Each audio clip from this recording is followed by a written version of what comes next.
Quando a gente resolve falar de África, a gente tem que pensar de que África exatamente nós estamos falando, né? Porque se você pensar bem, né, existem inúmeras Áfricas, né? Existe essa África que foi contada para a gente quase durante toda a nossa vida, né?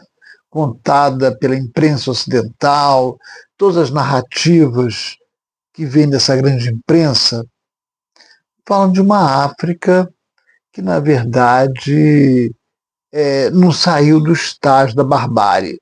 Tá? Uma África primitiva, uma África que não tem, não consegue progredir, não consegue avançar. E a gente sabe que não é nada disso. Quando nós estamos aqui pensando em África, pensando em discutir arte e cultura africanas, temos que ter claro, em primeiro lugar, antes de falar sobre qualquer coisa, né, que África é essa. Né? Que continente é esse? E até quando a gente fala dos países desse continente, aí tem que saber que isso tudo foi muito forjado pelas mãos do Ocidente. O Ocidente forjou isso tudo. Então, não existe forma, né, da gente pensar a África a não ser dessa forma. Né? Eu fico aqui pensando o seguinte, né? Os países que hoje existem, na sua grande maioria, imensa maioria, né, foram todos desenhados e definidos a partir dos interesses da Europa. Né? Isso já em pleno século XIX. Não podemos nos esquecer que as várias culturas, os vários grupos africanos já viviam nessa África de forma, digamos assim, normal. Haviam conflitos entre etnias, entre grupos, sim, como existem também nas nossas comunidades indígenas, como em toda parte, mas eram conflitos, digamos, naturais, né, que aconteciam por disputas, às vezes, culturais, né? Nada que pudesse assemelhar às grandes lutas fratricidas que passaram a acontecer a partir do século XIX. Nada, nada. Né? Você tinha um clima muito mais de fraternidade, de coletividade na África do que se pode. Quer dizer, imaginem que a ganância capitalista dos europeus que invadiram a África dão conta disso. Né? Na verdade, eles são os grandes responsáveis. Os países europeus. Né? E aí você inclui, né, os países todos que, na verdade, de uma forma ou de outra, um pouco mais, um pouco menos, né, mas todos aqueles que tiveram ali. Né? Você pensa em Inglaterra, pensa em França, pensa em Alemanha, pensa em Bélgica, Itália, quer dizer, os países europeus todos quiseram um pedaço dessa África. E essa África era absolutamente suculenta para eles. Né? Dela eles extraíram muitas riquezas. Quer dizer, essa África, ela, na verdade, foi responsável pelo avanço desse capitalismo europeu. Então, não foi, na verdade, uma entrada na África à toa. Né? Eles decidiram isso. Então, aonde está exatamente a barbárie africana? Né? Aonde está a selvageria africana? Eu vejo muito mais uma barbárie, uma selvageria europeia acontecendo nesse momento em que eles entram ali no século XIX e fazem uma partilha da África. Né? Então, é um absurdo como esses senhores, como essas pessoas, né, puderam se sentir tão proprietários de uma terra que nunca foi deles, que nunca pertenceu de fato a eles. né? E eles criam ali um processo de domínio, porque sem esse processo de domínio, eles não ficariam na África. Eles não conseguiriam ter explorado de fato a África. Só exploraram a África por conta disso. É claro que eu estou falando do século XIX, porque eu acho que ali foi o auge desse processo de domínio europeu. A gente sabe que esse domínio já se com relação à África, vai se dando, né, em gotas homeopáticas desde a expansão marítima europeia, né? Quando a África foi usada em grande parte como fornecedora de mão de obra escrava para vários lugares, inclusive aqui para o Brasil, né? É a famosa diáspora africana. Então, a questão europeia já começa de fato ali, né? Já começa uma intromissão, né, na cultura africana, na política africana, a partir disso. E a gente não pode esquecer que a África tinha toda a sua organização socioeconômica e política, né? Havia nações importantes dentro da África. Algumas rivalizavam até com a Europa em termos de avanços de uma série de setores. Então, não é tão simples como a gente imagina. Não era um continente vazio, não era um continente sem ninguém. É lógico que eles consideravam sem ninguém porque eles não davam valor nenhum à população africana. Então, logicamente, passavam a considerar que realmente a África era um espaço a ser usado. E vinham, inclusive, com uma ideologia do século XIX, né? Havia uma ideologia que hoje a gente considera como ridícula, né? Dizer que estavam entrando na África para levar a cultura ocidental, para levar o progresso ocidental, fazer com que a África saísse do seu marasmo, saísse da sua apatia cultural, econômica, social. Tá? Então, vocês imaginem bem isso. Na verdade, a África, essa grandiosa África, né? Uma cultura maravilhosa, uma cultura vastíssima, com tanta coisa importante a nos oferecer, em termos de explicações até para o mundo, explicações para a vida, explicações para as relações humanas, explicações que os europeus jamais conseguiriam dar. Porque com a mentalidade que o capitalismo imprimia às populações europeias, né, eles não conseguiam enxergar nada que não fosse geração de lucro, geração de dinheiro, né, acumulação de capital, coisa que a África de fato não fazia. Essa não era a proposta de nenhuma cultura africana, nunca foi. Né? Então a gente fica pensando que para falar dessa cultura africana, a gente tem que entender muito bem isso primeiro. De que África a gente está falando. Né? Porque se a gente chega, nos aproximamos da África para entender a sua cultura e a sua arte, e a gente chega com esse olhar europeu, a gente não vai conseguir entender nada. A gente não vai conseguir admirar, nem vai conseguir fazer a leitura correta das obras africanas, dos trabalhos de arte africanos. Então, a primeira medida, daí a minha grande preocupação, é repassar esse traçado histórico. Que eu sei que muitos de vocês, inclusive, já conhecem, né? Porque a gente necessariamente essa é uma parte que se vê na história, só que a história conta sempre da forma como foi passada, né, pelos historiadores europeus. Isso. A África como esse continente realmente a ser cuidado, né, porque eram primitivos.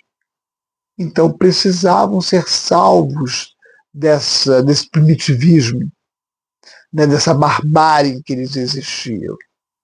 E para isso se contavam histórias totalmente escabrosas e mentirosas com relação à cultura africana, à vida africana e aos próprios africanos. Né? E uma parte da ciência europeia, inclusive, a gente tem que prestar bem atenção nisso, né? Foi usada para justificar que havia, inclusive, uma questão, né, étnica, né, de superioridade étnica do branco sobre o negro, que o negro seria uma etnia inferior e que, por este motivo, deveria ser tutelado pela etnia branca, pelo grupo branco. Né? Então, em nome do capital, em nome dos interesses capitalistas, muita bobagem foi dita. Mas não era uma bobagem à toa, era uma bobagem que tinha, né, por trás um grande interesse, o interesse de justificar a dominação europeia. Fica isso muito claro. Né?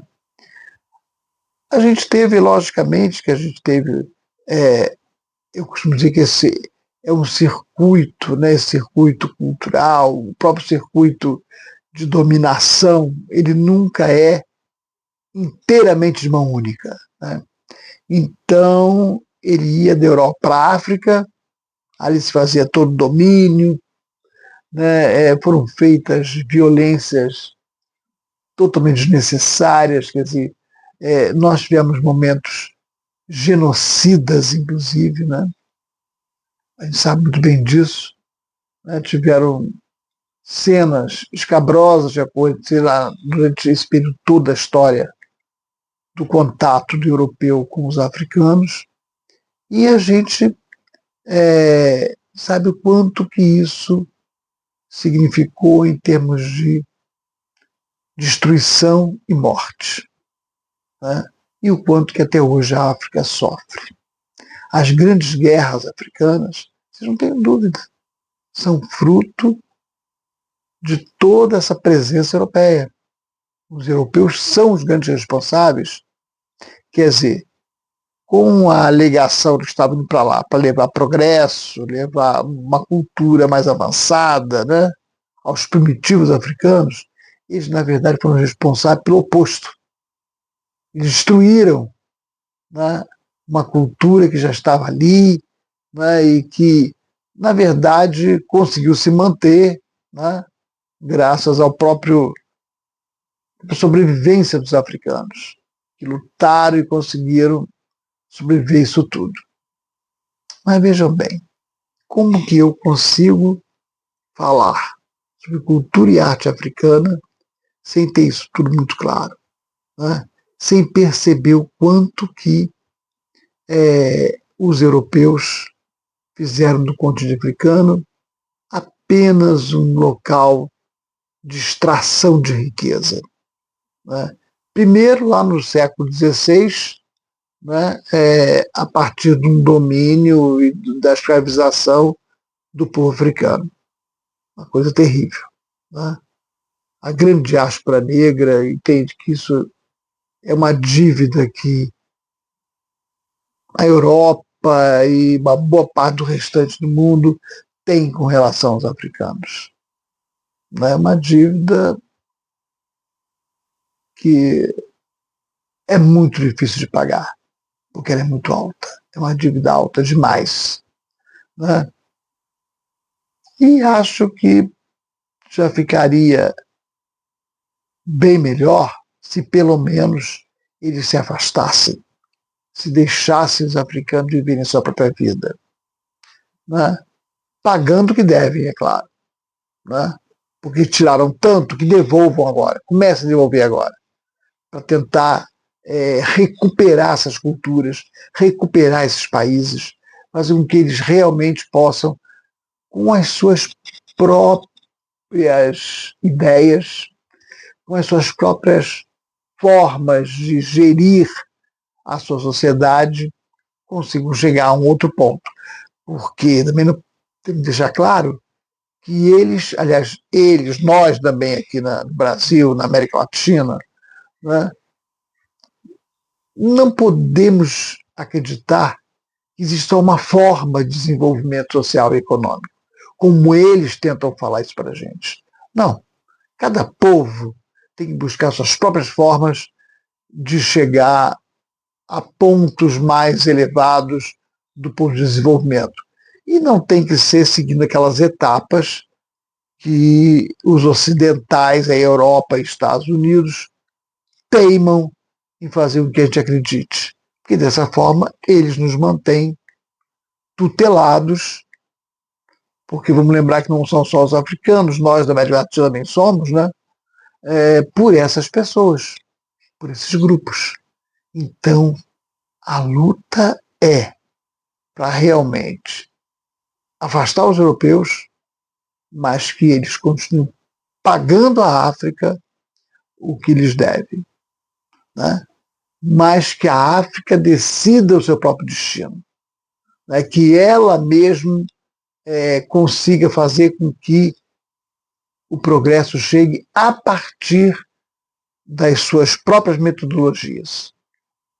Que ela não dependa de ter europeu do seu lado, dizendo agora você faça isso, agora você faça aquilo. Não. Eles vão seguir os seus próprios caminhos, ditados por suas próprias crenças e por suas próprias formas de enxergar o mundo. Né? Acredito, inclusive, e nós falamos sobre a questão da competição aqui no vídeo passado, né? Inclusive que, no caso da África, no lugar da competição, eles vão trabalhar o que sempre foi muito sagrado para eles, que é o coletivo. Pensar no todo e não no indivíduo isoladamente. Né? Que é a própria ideia do Ubuntu. Né? Eu sou porque você é. Eu sou porque nós somos. Né? Essa é uma ideia importantíssima e, inegavelmente, muito boa. Então, a África ela tem que ser entendida nesse plano. Não existe forma de eu querer olhar a obra africana sem primeiro ver isso. De que continente nós estamos falando, de que pessoas nós estamos falando, quem são esses artistas, que obras de arte são essas, qual o significado delas no plano de toda essa situação que a gente está mencionando. Né? Em que medida essa arte africana é uma arte que nela está depositada uma energia, né, e uma força de união e de tentativa sempre de fazer com que as coisas se revertam. Né? Que, na verdade, não se tenha respostas dadas através do olhar europeu. Não. As respostas vão ser dadas pelo olhar dos próprios africanos, pelo olhar da sua própria cultura, da sua arte, da sua forma de enxergar o mundo. Então, para mim, isso é fundamental, gente. A gente não pode pensar em começar a olhar qualquer objeto, qualquer peça africana, sem primeiro ter isso muito claro. De que nós estamos falando de um continente que foi violado, violentado, né? E que está até hoje ainda, né, vivendo as amarguras todas dessa presença europeia durante tanto tempo. Uma presença europeia que ainda está lá marcada, né? Ali existe na prática. Então, eu estava comentando a questão das idas e voltas, né? Que não existe uma mão única. De fato, muitas pessoas da população negra tiveram contatos com as suas metrópoles, né? E ali aprenderam todo o pensamento europeu. Né? Aprenderam a raciocinar também como eles. Quer dizer, até para você poder conseguir atacar de forma perfeita os seus inimigos, você tem que saber como eles pensam. Isso eles fizeram. Então, a gente teve uma pleiade enorme de grandes intelectuais africanos que mostraram, né, o que a África representa, o que é essa grande África. Né? Então, você tem algumas lideranças maravilhosas, como Frantz Fanon, por exemplo, né? Um grande líder africano, muito embora, né, ele tenha sido meio da diáspora, né? Porque ele é ligado à Martinica, ligado à região do Caribe, né? Ele era dali, mas ele foi uma presença fundamental no pensamento africano sempre. Então, Frantz Fanon, para mim, é uma referência importante para pensar essa África que se quer independente de fato, autônoma de fato, né? Pensando a partir do olhar africano, a partir do olhar dessa cultura africana, né? Novas formas de desenvolvimento, novas formas de progresso social, econômico e cultural. Tá? Então é isso, gente. Hoje a nossa conversa era tentando primeiro ter esse contato. Vamos chegar no território africano, mas chegar sem preconceitos. Chegar pensando que é um território que foi macerado, que foi massacrado por interesses europeus. Né? Que os bárbaros mesmo, que os selvagens mesmo, foram os europeus o tempo inteiro. Os africanos não. Os africanos foram vítimas. Né? Vítimas desse domínio europeu por tanto tempo. E que destruiu, né, acabou a história da terra arrasada, né, que foi como os europeus deixaram. Né, tiraram tudo o que quiseram, aliás, tiram ainda. Né? A gente sabe que ainda tem ainda regiões da África que ainda são muito exploradas por interesses de grandes empresas europeias. É isso. Né? Mas no próximo vídeo já vai entrar já na discussão, e aí sim vamos ver na obra de arte como que esses artistas procuraram traduzir isso tudo. Né? De que forma? Eles se uniam mais, se juntavam mais a partir da própria ideia do Ubuntu. Né? Eu sou porque você é, eu sou porque nós somos. Até lá, até o próximo vídeo. Um beijo em todos.